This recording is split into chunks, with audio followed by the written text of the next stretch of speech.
much time would you need to be able to make an adequate decision on whether you should run or not? We'll probably be making a decision in January or February. We're going to see what happens. The polls have come out.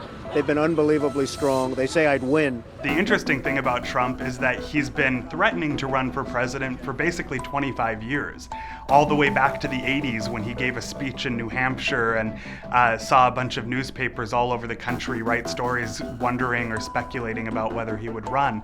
This is the first time he's actually filed papers and is out on the campaign trail, and I think a lot of people are surprised by that.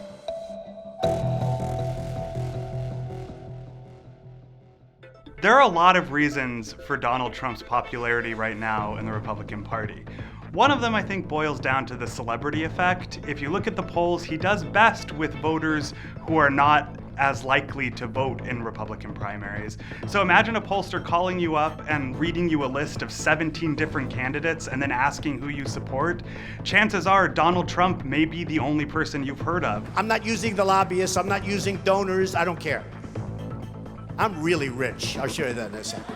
Trump appeals to people's ideal of what they would do if they were rich. They would have fancy suits and big private airplanes and hang out with supermodels. Trump's entire persona is sort of geared toward the dreams and fantasies of what wealth is like for the average blue-collar middle-class worker. I guess I cause controversy and for no reason. A lot of people don't like the political correctness rules that govern how we talk and what we can say, and Donald Trump flies in the face of all of those rules, all the way back to his announcement speech when he made a lot of really crazy comments about Mexican immigrants, or when he attacked John McCain's war service, or when he got into a feud with Megyn Kelly at Fox News and suggested that during the debate she was menstruating.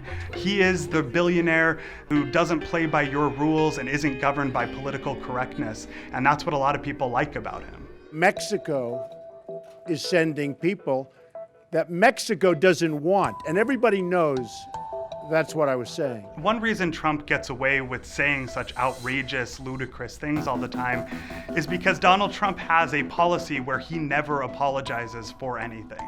And by virtue of never apologizing, it makes it so that people just assume that it wasn't that big of a deal. Look, I'm a Republican, I'm a conservative, I'm running, I'm in first place by a lot, it seems, according to all the polls. Can he win the nomination? Sure. So I guess he could win the nomination. I think most people would still say it's unlikely. If you think back to fall of 2011, Rick Perry was leading in the polls at that time. Of course, he didn't become the nominee. Fall of 2007, Rudy Giuliani was leading in the polls. A lot of people that lead in the polls at this point in the campaign don't actually end up becoming the nominee.